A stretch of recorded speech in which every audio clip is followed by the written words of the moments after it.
Hi, this is Carrie Ann Reed Brown, and this is Carry On Friends, the Caribbean American podcast.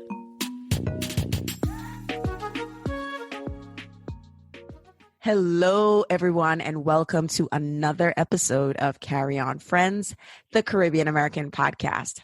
I am super excited about my guest today. Yes, I always say that, but my guest is representing a first, and I'll let her explain in a little bit. But my guest today is Maëlla.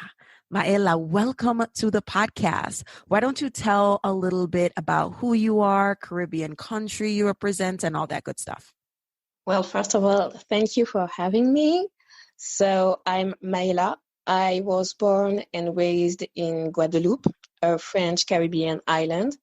Then I went to Paris when I was 19, and I went there to go to university, and I study history. Then I studied Korean, and now I'm working as a teacher in elementary school.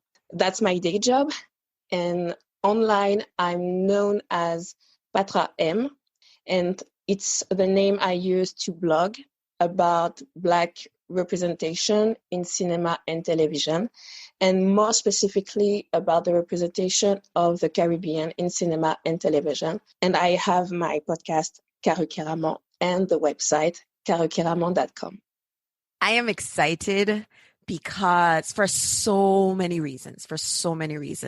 And I think the first thing I want to ask you, tell me a little bit about what it's like growing up in Guadalupe, right? So in the Caribbean, I mean, definitely when I was going to school in, Jamaica, we know of all the islands, but very rarely we get to interact with people from the other islands or other countries until we move in the diaspora, right? So talk to me a little bit about what it was like growing up in Guadalupe and your perspective of the Caribbean. And Guadalupe is not independent. It's still a territory of France. So tell me a little bit about that experience growing up.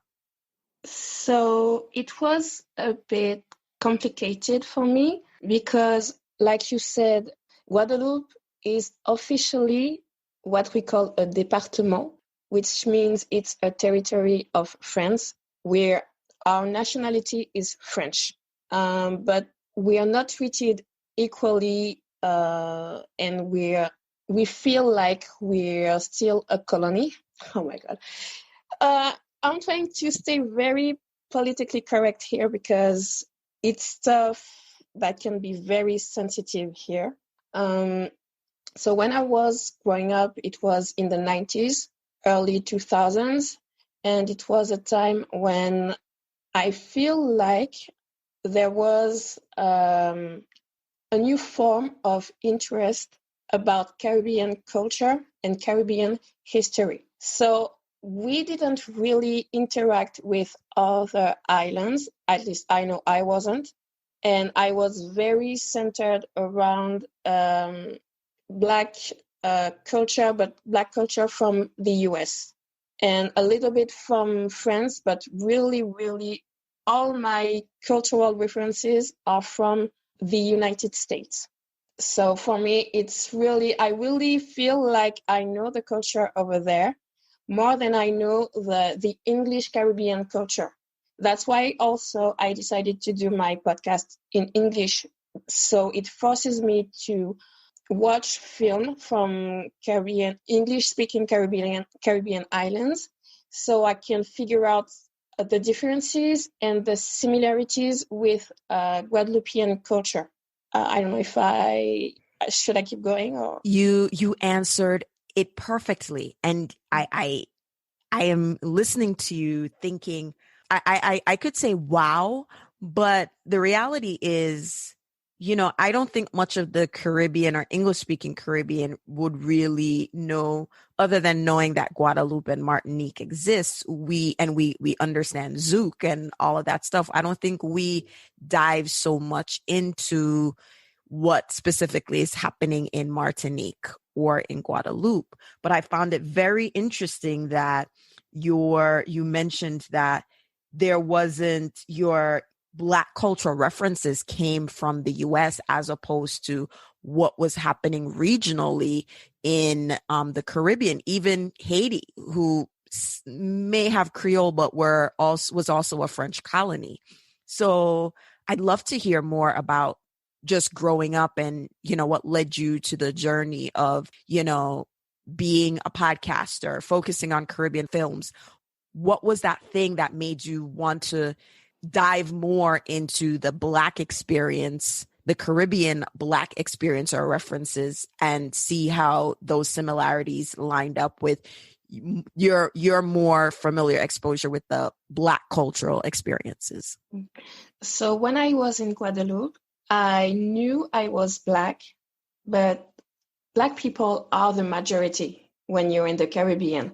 So you don't really think about racism and how it structures French society. And then I moved to Paris. So I went to university. I was 19 and it was really, really hard. Like, I'm not sure yet. Maybe I will dive into it when I'm stronger. But I think I really got depressed because for 10 years, I was in the university, in the academic world, and it was really hard for me to understand why I felt so not considered as a human being. Like when I would say something, people didn't care about what I was saying. And I realized that it was because I was from Guadeloupe and I was Black. So when you're 19, 20, you don't really understand because you grew up thinking you're French. Yes, you're Black, but you're French.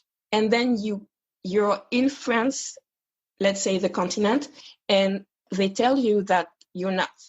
It's really hard to comprehend at first. And it took me about 10 years to feel better about the situation. But even now, sometimes I still feel, I wouldn't say sad, but it hurts, especially like in the past few months with all the protests going on about Black Lives Matter and everything. When you look at Guadeloupe and Martinique history, we've been fighting for equality since the beginning. And you feel like it's been 400 years and we're still fighting for it.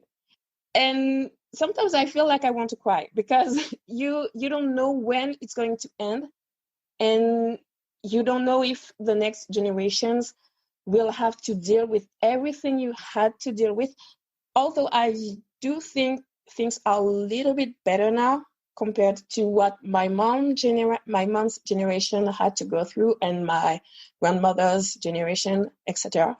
But it's really like they tell you don't have a culture, you don't have a strong identity.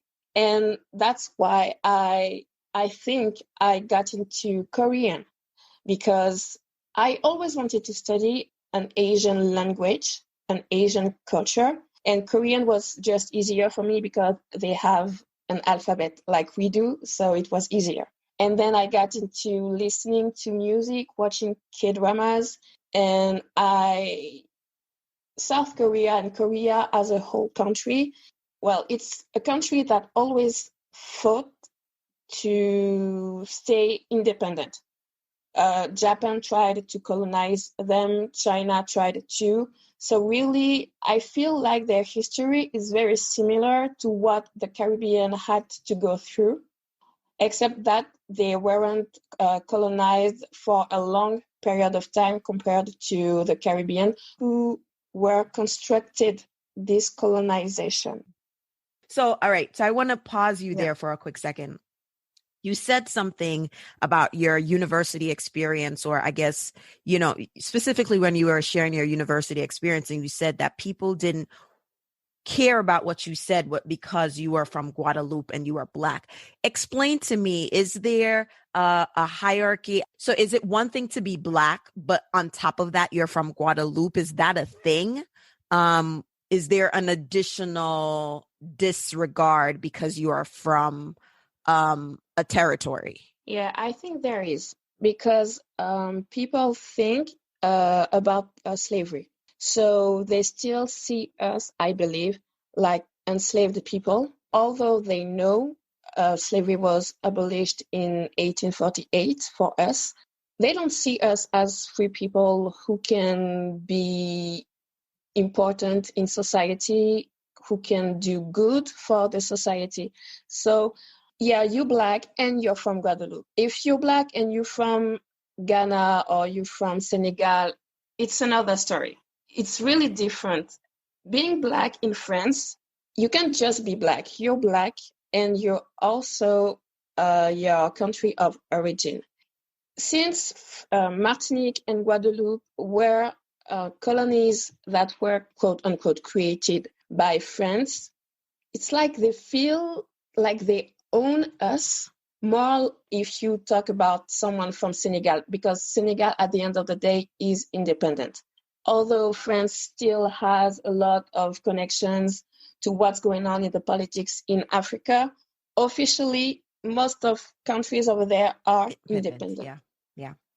That's Martinique and Guadeloupe are not. still not independent. Yeah. And so in their minds, they still, because you're still a colony, they're still associating with not being free and still that idea of slavery. So and then you also mentioned that you're still fighting for equality in Guadeloupe and Martinique. Is this what you're speaking specifically about, to be recognized as independent countries? Is that something that is happening in Guadeloupe? Or is there an attempt to even do that?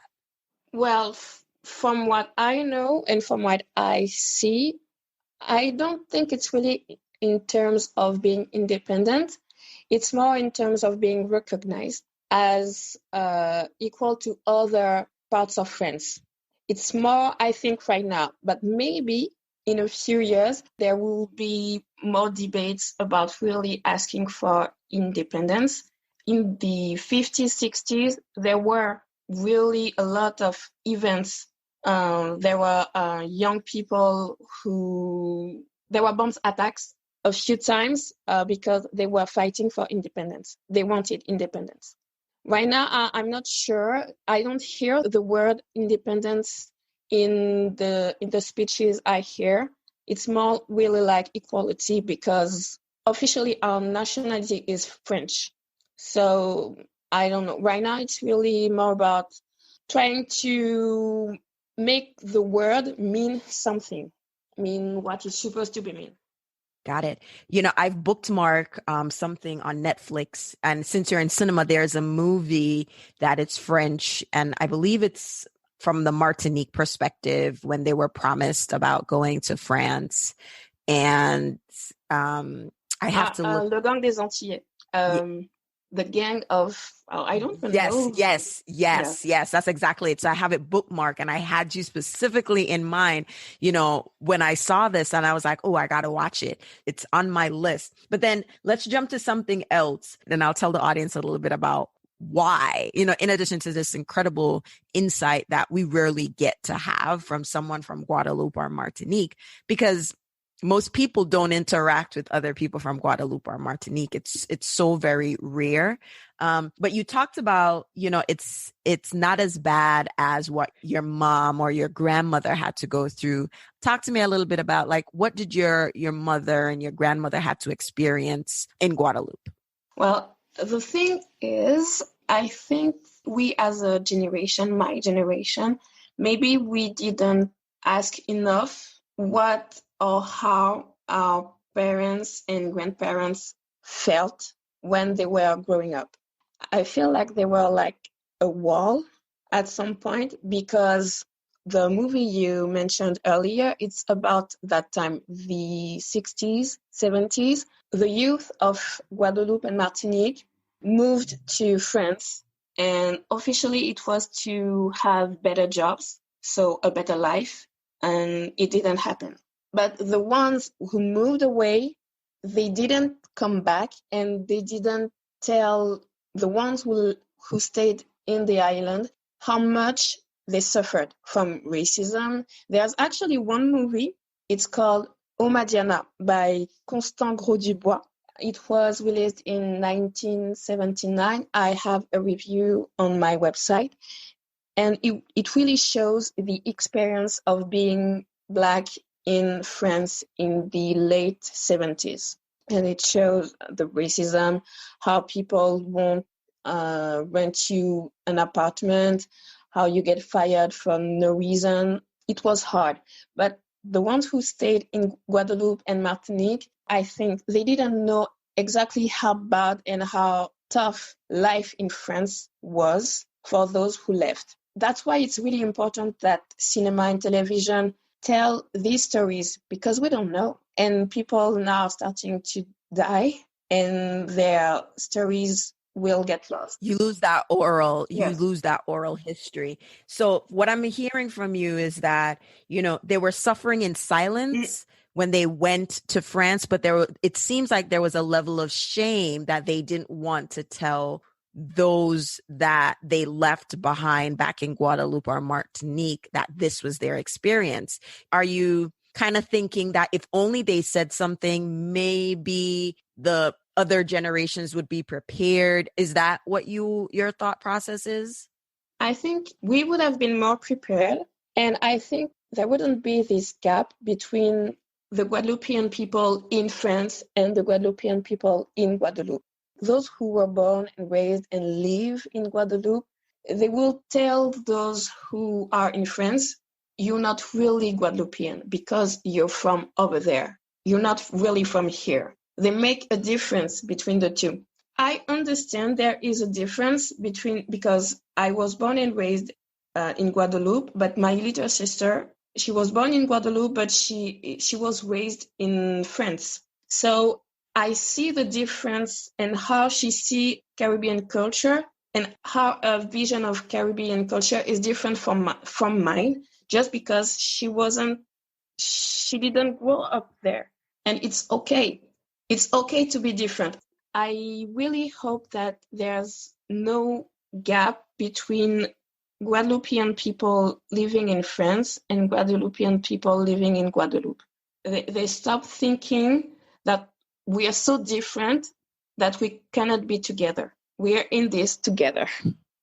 Wow, you said something that we discussed on the podcast over a year ago, right? And we're going to get into that specifically and it's part of the reason why. And I think this is a good part to tell people why I had you on the show.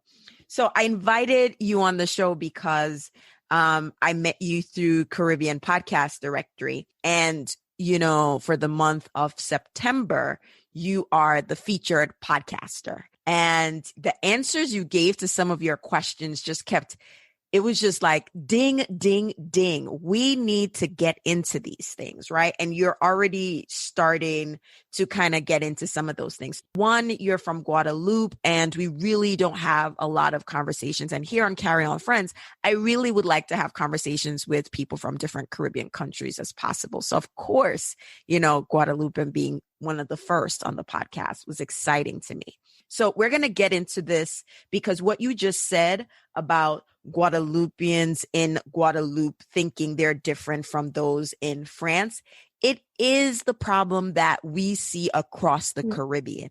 And we thought it was just an English-speaking Caribbean thing, but you're telling me that essentially the same thing that I see on Twitter, where some people in Jamaica are saying that people born here to Jamaican parents aren't Jamaican. And I'm just like, wait, they're of Jamaican parentage. What else would they be? So it's so interesting. But let's talk about your sister. How does she see Guadeloupe differently from how you see Guadeloupe? You know what? I think I never actually asked her this question, but from my perspective, her experience of Guadeloupean culture is through food, is through music. She knows about Kassav. She knows nearly every song Kassav made, but I'm not sure she understands what it feels like to grow up when you're in the majority. She's 18 now.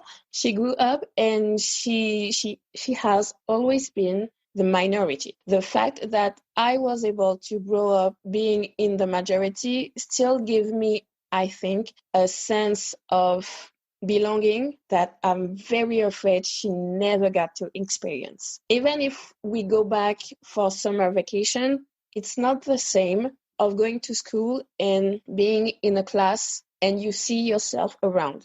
You see people who look like you. It's not the same. When I started going to college in Paris, it was hard for me to be the minority. Like you walk into a room, you say hello, and no one says hello back, but they will say hello to the white person coming right after you.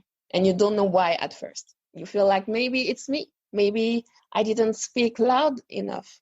And then you realize that no matter what you say, you're actually too loud for them because you exist.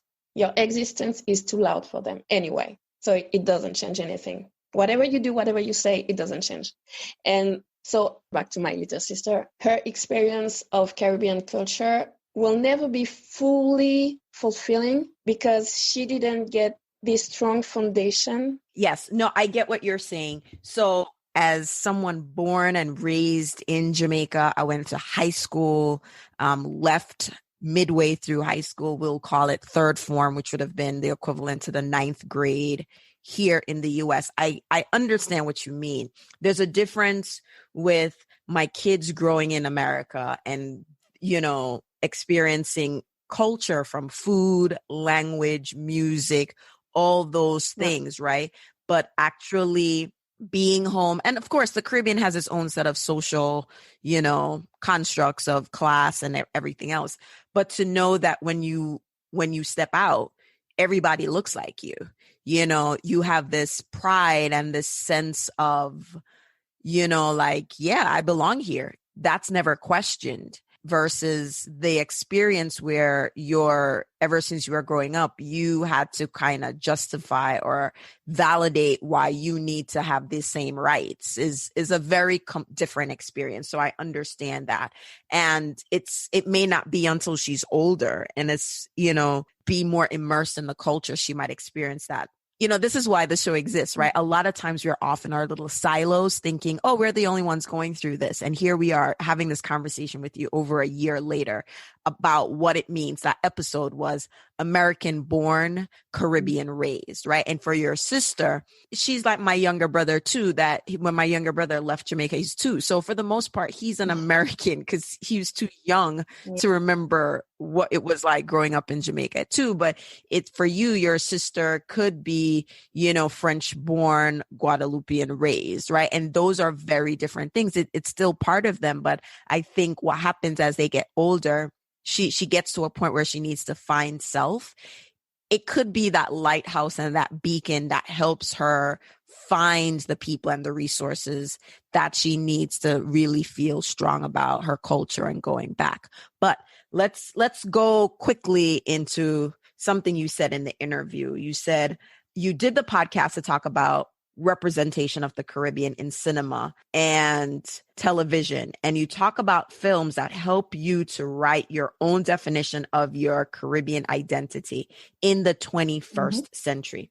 Now, going back to something you said earlier, and I'm curious, you said that you are more familiar with the Black American, the US Black American experience compared to the Caribbean Black experience. And so I'm curious, what have you seen or learned so far from that observation? Because your first experience is through Black American. And so now that you are deliberately exposing yourself to the Black Caribbean experience, what are your observations? What insights do you have from that perspective? I feel like that's so fascinating. So I'm curious to hear your insights. Well, the thing is, that's how I learned English. I was watching BT growing up. So I was watching all the TV shows and watching the music videos from singers of the US. That's why I have now all these Black culture references from the US. I was involved in Guadeloupean culture growing up, but I wasn't taught to see how beautiful it was. And there's this sense of pride that I didn't feel back then that I feel now. And when I was growing up, this sense of pride of Black culture, I had it with what came from the US. So I think it's really my personal experience, because I know there are some families who are really into the culture, and they teach their sons and daughters about the history of Guadeloupe, about the music. Our traditional music is coca, and they learn really what it is, and they feel this sense of pride. But I'm not sure that they are the majority. I'm really not sure. And this sense of pride that I have now, this is also the reason that I started the podcast, because the more I watch all these films, the more I'm like, all these complaints about the lack of Black representation, if you watch Caribbean cinema, you don't have any complaints. Like, for instance, right now, there's a big debate about the lack of representation of dark-skinned women. I reviewed about 10 films for my podcast. I think there are only 2 of them where the lead character, the lead girl, is a light-skinned woman. So maybe also I go for movies that are different from what I usually watch, and therefore I see the differences. But really, everyone should watch Caribbean cinema, Caribbean films, because we're good and we give good representation, good Black representation, really.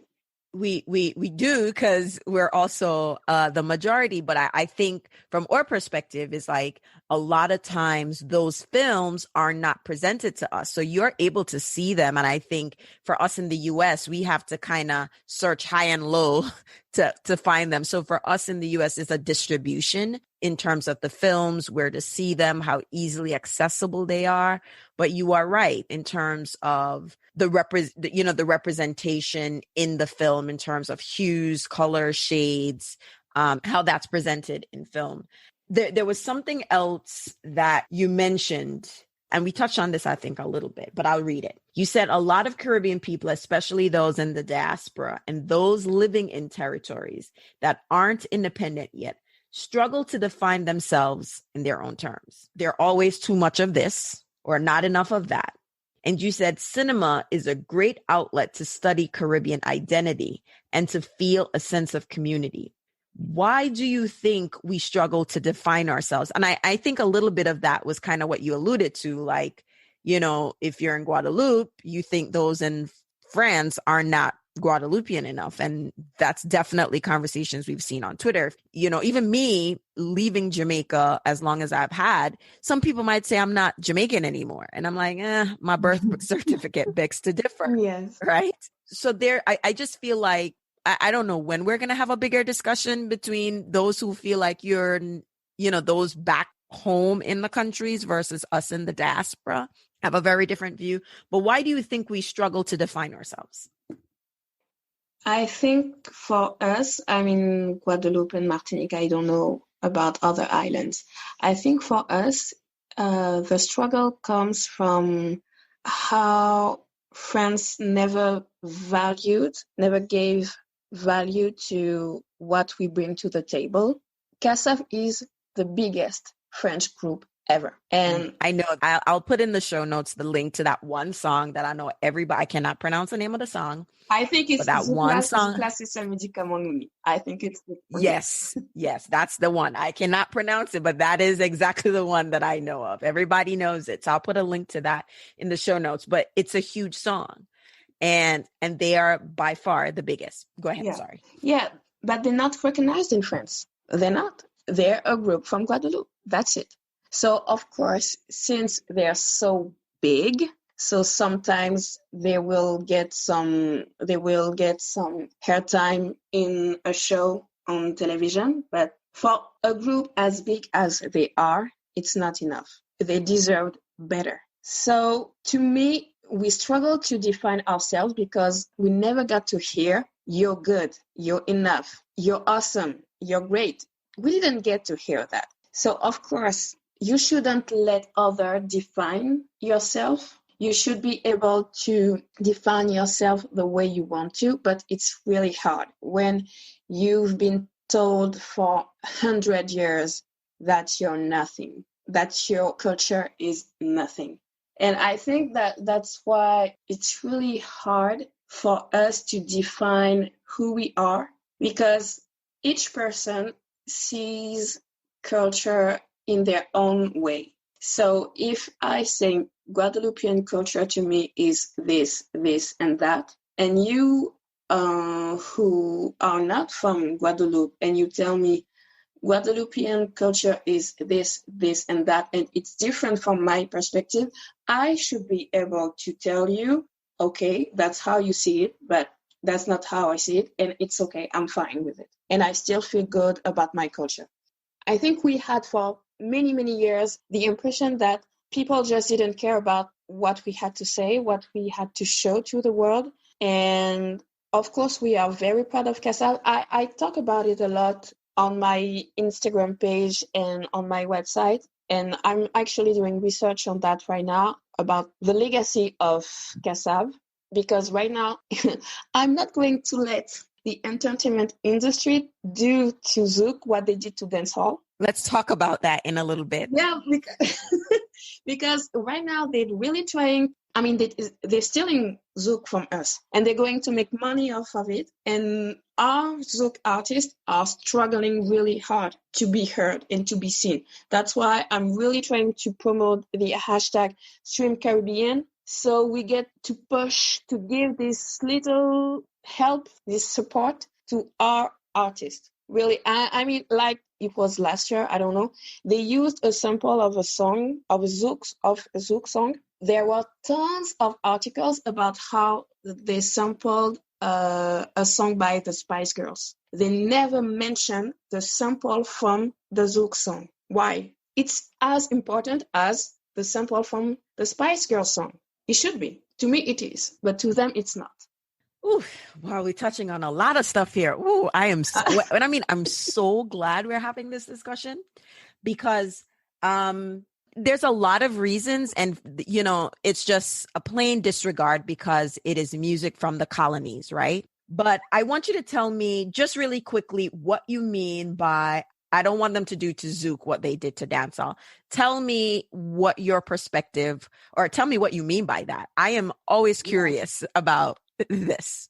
Okay, so you see my online screen name is Patra M, because when I was growing up, I used to wear braids and people used to call me Patra. I really don't look like her, but they used to call me Patra. So it tells you how big of an impact dancehall culture was in Guadeloupe in the 90s. So like I said earlier, I grew up watching BET, and I witnessed the Sean Paul era when he was everywhere on BET, and there was Sean Paul, Beenie Man, and Elephant Man. I remember when the King of Dancehall music video was #1 in 106 and Park. I remember spending my Saturday afternoons just waiting to watch this video because I liked it so much. So that was in the early 2000s. Dancehall was the biggest quote-unquote trend at that time. And then somehow reggaeton took over. To me, reggaeton took over. And we need to have you on again. and then maybe like 5 years ago, they brought back dancehall, but it wasn't through Jamaican artists. They brought it back through white artists, and they called it tropical house or something like that. Even the dance moves are inspired from dancehall, but it's not recognized as such. So what I meant earlier was, at some point, they will glorify the culture, then they will steal the culture, and they will make money off the culture. And I don't want that to happen to Zouk either. That's what I meant earlier. Ooh. When I said I'm so glad, I am so glad that you just, you've just really said exactly how I feel as a Jamaican where the culture first is belittled as not given its credit, like this little thing over here, and then it's glorified, and then it's stolen, then it's whitewashed, and any money that's been made, it's not being made by the artists who are creating dancehall. And we saw it even recently where Billboard conveniently left Beanie Man and Bounty Killer out of a very big article or cover on Versus when they were really the one that catapulted Versus into the stratosphere, basically. Not by what I said. I mean, I feel that way, period. But by out of the mouth of Swiss Beats himself, right? When he was on Joe Budden's podcast, he said the Beanie and Bounty Killer Versus was the one that got the phones ringing. That's what he said. So I'm really glad that we touched on that. So I have more from your interview on CaribbeanPodcastDirectory.com. If you aren't familiar, please go there, check it out, and read more of your profile. But I'm just pulling out things that I really wanted to dissect in this episode. So you also said you thought Caribbean identity was simple. Yes. Through the podcast, you realize it's not the same. Why do you think that Caribbean identity is complex? We're human beings. That's why it's complex. First of all, we're just human beings. So we're complex. And then it's the fact that historically, the Caribbean is a region that was quote unquote created to satisfy European greed. So it's, when you think about it that way, you realize that the reason you're Guadalupean, it's because some white people decided one day that they needed to be rich, enslave Black people, and that's why you're here now. So I'm not waking up every day thinking about it, but it's really hard to think in terms of being, well, the word is independent, I think. You being independent, totally, completely, not just physically, but I mean, in your spirit, feeling this sense of freedom, totally, completely, I don't know what it is. I really don't think that I know what it feels to be free, totally, completely. And that's why Caribbean identity is complex, because I can relate to what someone from Jamaica or someone from Trinidad and Tobago went through, or someone from Cuba. My Spanish now is really bad, but I can still understand, I think, what they went through.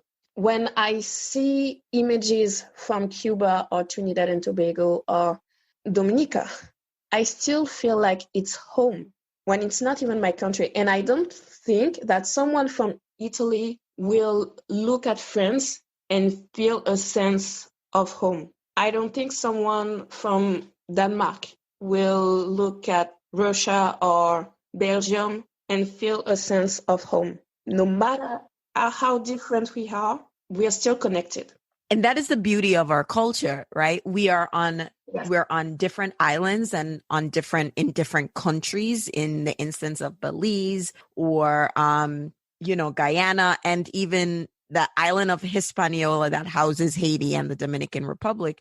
There's the shared history of the transatlantic slave trade and colonialism, but there's a shared connection in history. The similarities in customs and culture, they're there. And you are right. You won't see it.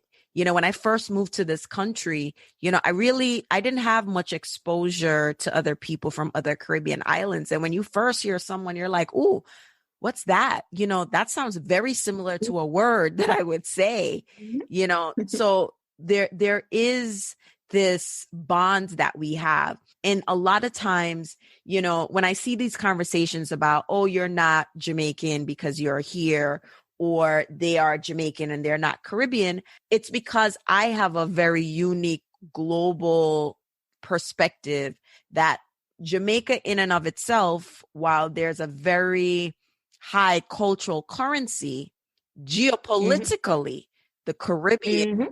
is stronger. Like you see that here. And if you are isolated from by a country perspective, it's because it's tactical from a US perspective. It's tactical as it pertains for mainly two things, drug trafficking and oil, which are like big things, right?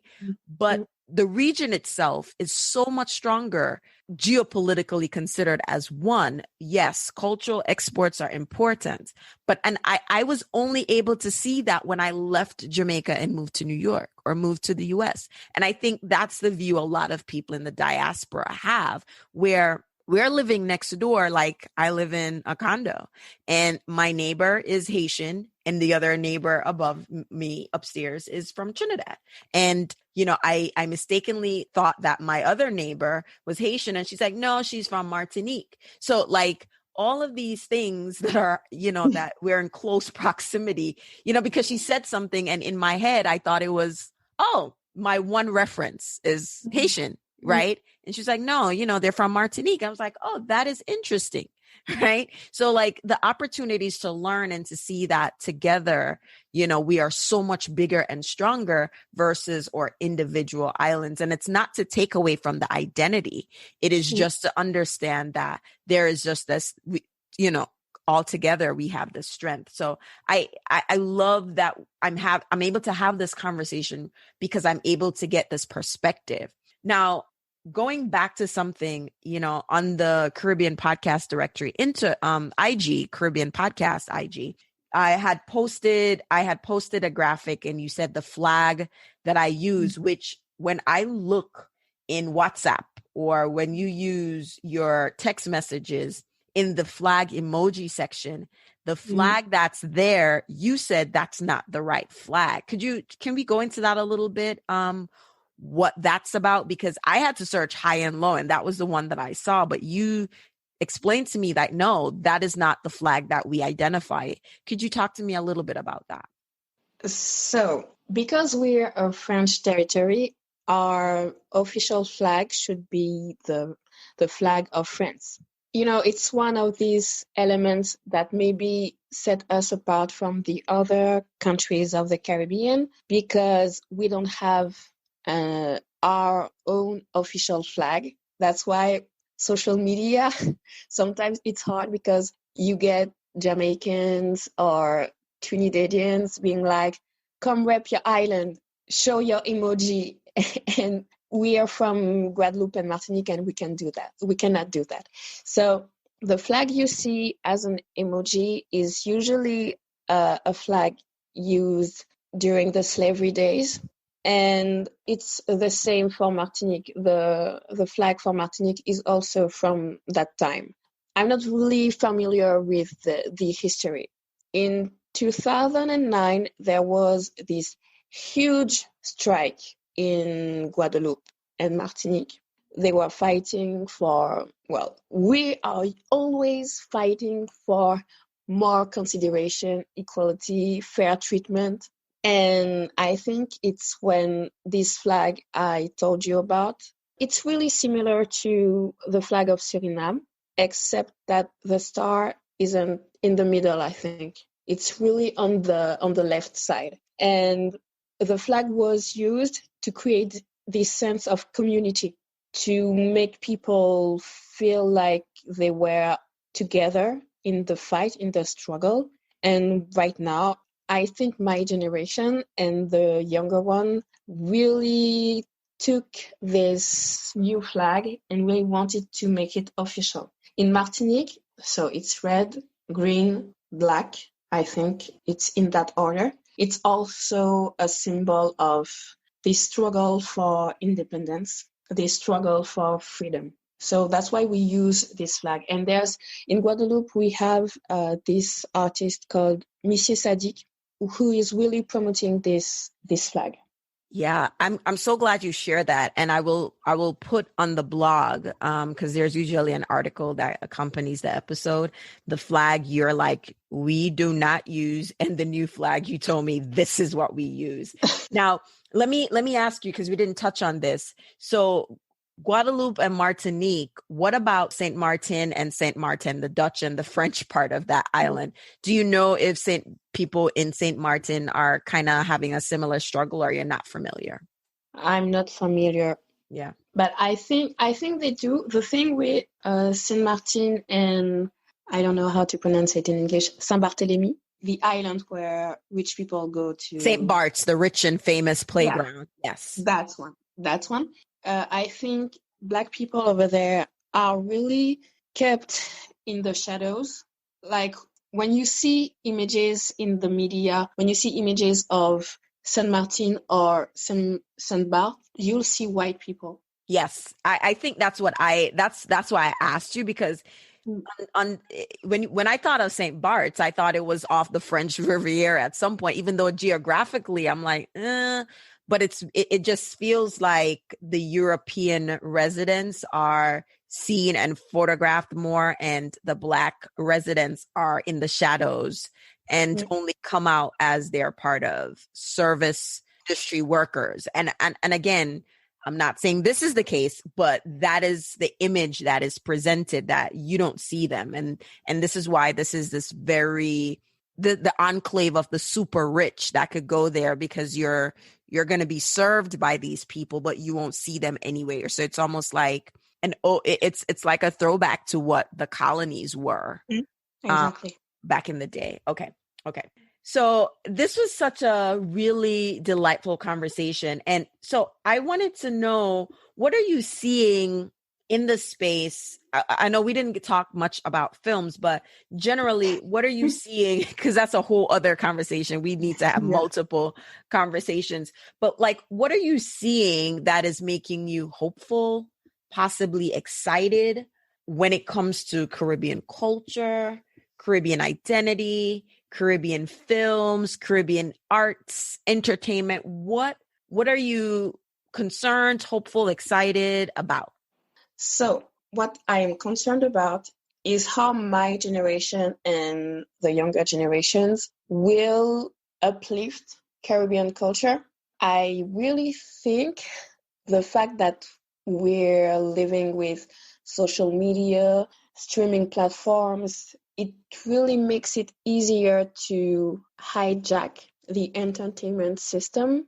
That's why I always talk about K-pop, because I'm not saying it's an example to follow. I'm saying it's possible to create something as big as they are doing, although okay, we're not here to talk about K-pop, so okay. Well, I wanted to talk about the Korean part, but I'm glad that you brought this in. So use the analogy and then we'll come back to K-pop. So your concern is that social media makes it easy to hijack Caribbean culture, whether that's dancehall, soca, zouk, whatever it is.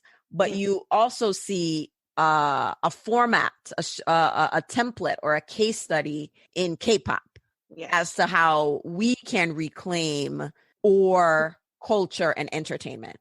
Yes. And what made K-pop so big right now, it's the fans.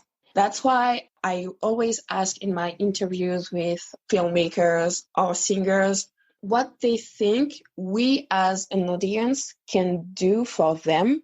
I attend webinars about the industry, and I'm always surprised that there are no strategy about how to get the audience involved of making our culture big around the world. And again, as Caribbean people, the diaspora is everywhere. So technically, we can dominate everywhere in the world, culturally at least. And us as the audience, we need to play a role in that. We should.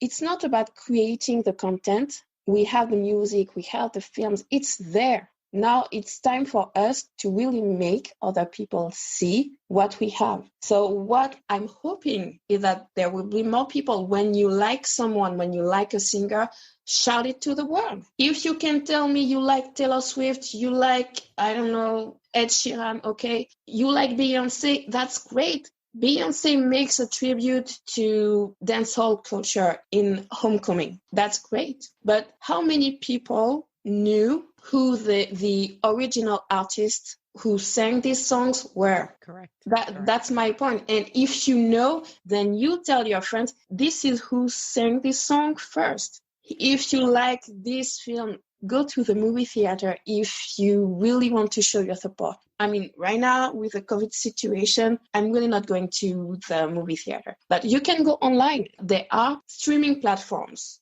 who give you a nice catalog of Caribbean films, and you can try. There are one, it's Caribbean Tales. There's Studio Anansi from Trinidad. They have Studio Anansi is as part of, I don't know if they're separated, but part of Caribbean Film Academy with Ramola and a bunch of them. But yes, that's kind of generally the crew there.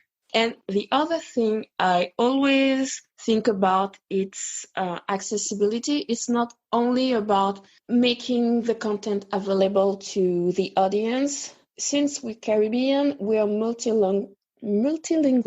Yes. So like, for instance, the film about Martinique that I saw on Netflix, of course, with Netflix algorithm, this isn't something that I see. So I'm not sure how it like recommended, or I think I browsed like new to Netflix or something, and I saw it said Martinique, and I was like, ooh, what is this? So I tagged it, and of course it's going to have subtitles, but they usually have English subtitles. So you are right. The language part, which is a challenge because we have Dutch, French, Spanish speaking, in addition to English speaking Caribbean. Yes. So accessibility. And that's Creole. And right. And then there's Creole, right?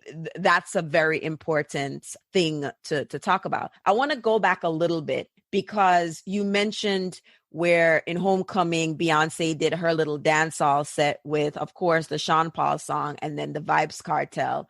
Whose responsibility is to call out this thing? Because it's not going to be her. And do people care? So I remember when she went to Jamaica to do the whole video treatment, which she would use on tour. And there was this video where she was singing, no, like Dawn Penn's No. And I remember a comment under the post where they were like, oh my God, what song is this? And someone said, oh, maybe it's an unreleased Beyonce song. I'm like, what? Like, what? This song is even older than Beyonce, maybe. Yes. You know? So, you know, whose responsibility is that? We can't all going around trolling these. Like, that is a very difficult thing to address. I don't know. What are your thoughts on that? Because in that moment, I was like, what? I mean, someone had corrected them, but we certainly can't do this under a Beyonce post where I just so happen to see it because of how the comments are truncated, you know, like what most people may not have seen that. I thought I have a screenshot. I might put it with this notes, but how do we deal with that? And then I want to go back and really drill down a little bit about what K-pop does and where you see the parallels or how Caribbean culture, let's pick dancehall because you're familiar, how we can, how, you know, because it's, you know, it's easier. It's the one that is being pillaged right now. So what does K-pop do and how can dancehall follow K-pop or get K-pop like fans or their fans to be the way K-pop fans are? K-pop fans are very dedicated to the genre. There's this misunderstanding that K-pop fans are teenagers. It's wrong. Most of them are actually in their early 20s and I would say up to early 40s. So what I mean is they have this economic power. They will buy the songs, and if you buy a song, then it will go up the charts. And at some point around 2010, 2011, the K-pop industry decided to try to create collabs with American entertainers. That's what happened with Dancehall 2 in the early 2000s. You have Baby Boy, Sean Paul and Beyonce. You have Beenie Man, who did a song with Maya, I think. Yes. And also with Janet Jackson. Yes, too. And then you had Psy, Gangnam Style. Mm-hmm. Yes. The thing is, Western media treated Psy as a joke. when his song and his music video were really Korean. It's Everything. in stylings. It Yes. seemed like it was a parody, but that is Korean Yes. culture. So the Yes. dancing and Korean culture. everything. Yes. Yes, yes, I totally understand that. Yes. And then after Psy, there was maybe 2 or 3 years where K-pop music companies were working really hard to figure out how to capitalize on this Psy effect. And then BTS happened. And BTS really got to enjoy everything that was prepared for like 20 years. Dancehall, on the other hand, really went through all these phases, like the collaborations with American artists. And I think we are now at the time when the audience should go out and promote the singers they are listening to. So in a couple of years, when American artists like Beyonce will sing a song like that, people will know who sang it first. And I think that's why Rihanna hasn't released her reggae album yet, because I think if this album is a success, then it will put us on the map. And I think there will be no going back. We won't go back into the shadows if she releases her album and it's a success.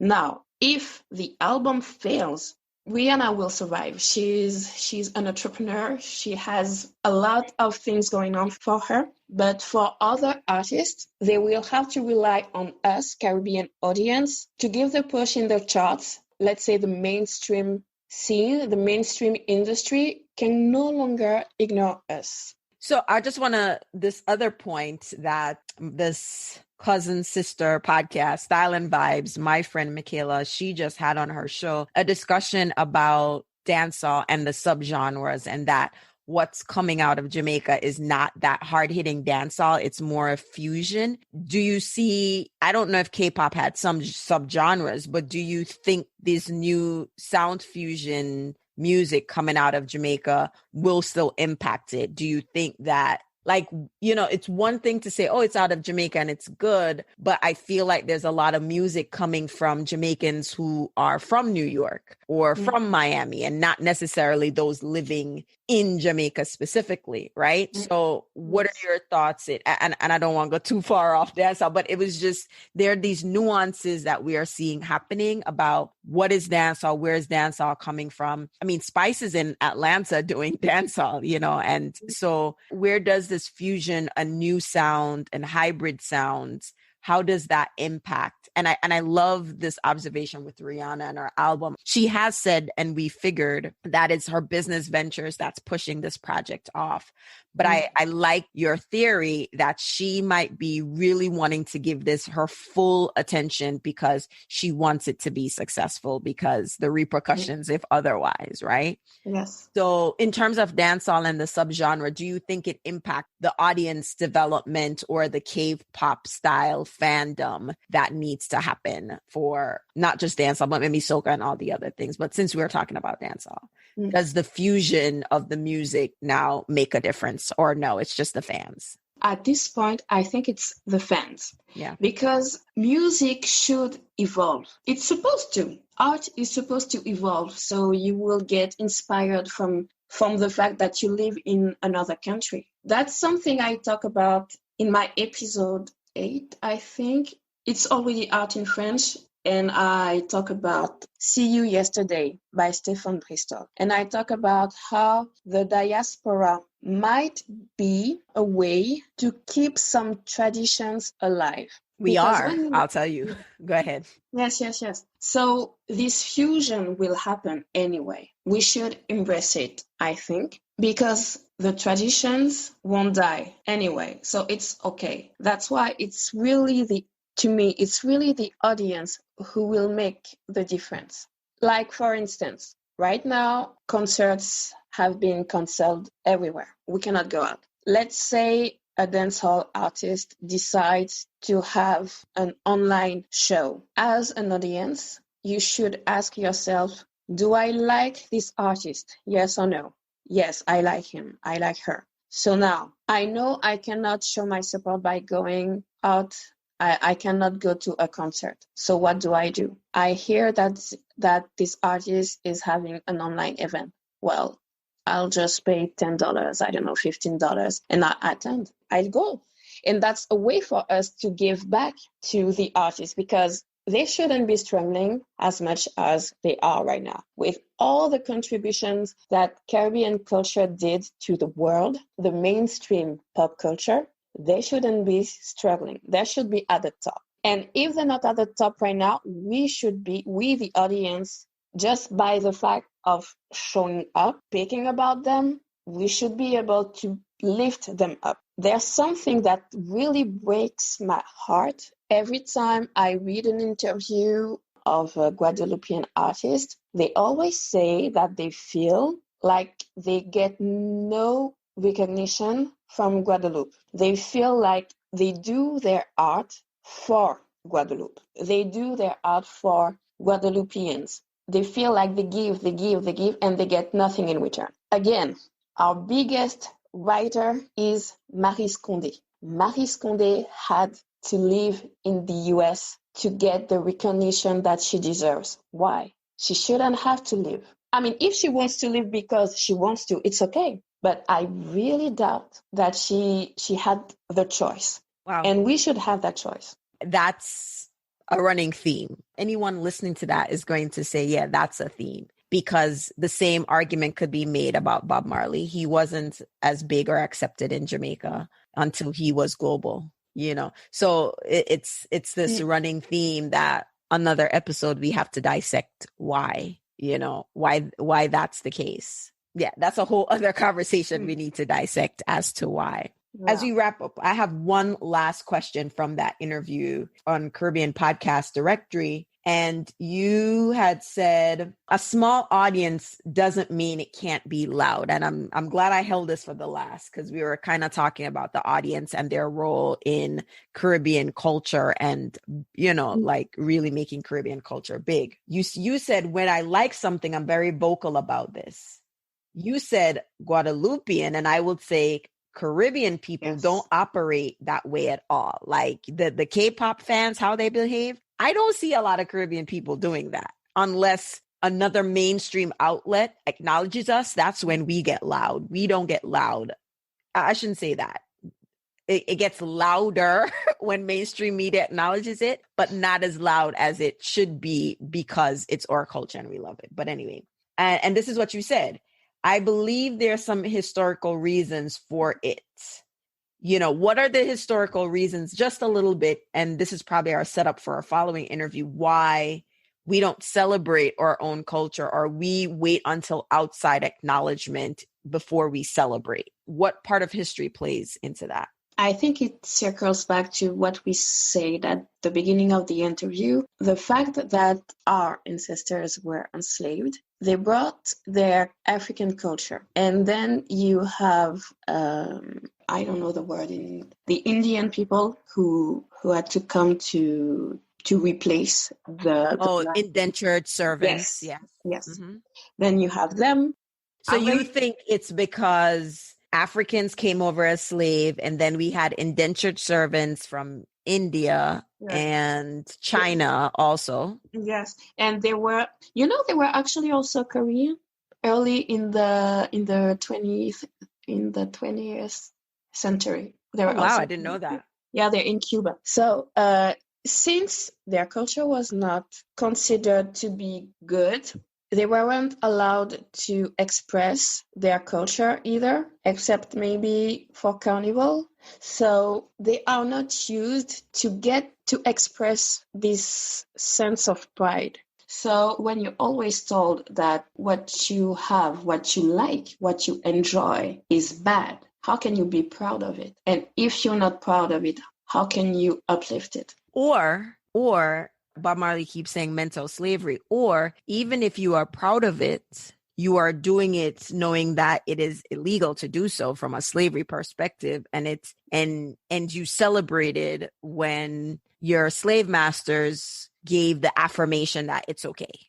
Yes. So even though we don't, Yeah, you're for looking for that validation. affirmation. Yes. So even though now you could tell me, no, I don't need that. It is kind of somehow wired in our, I mean, naturally as humans, we need validation. I validate my children, my husband every day, but specifically when it is considered less than, and then, you know, somebody else acknowledges it, you get excited about it, as opposed to working towards being excited about it, regardless if someone outside the culture acknowledges it. We should be pushing it, because if we weren't working very hard to craft and perfect this thing of the culture, people outside the culture wouldn't want to see it, want to copy it, want to do it, want to do it, whatever they're doing with it. And you are right. That's a holdover from slavery and colonialism, in addition to the natural human tendency to be affirmed and validated.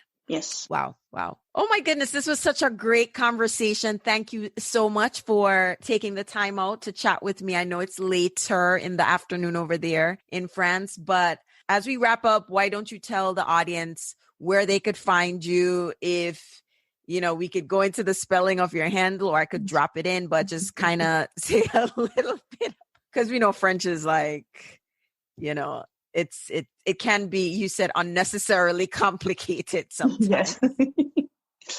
Okay, so you can follow me on Twitter and Instagram at Karukeraman, KARUKERAMENT.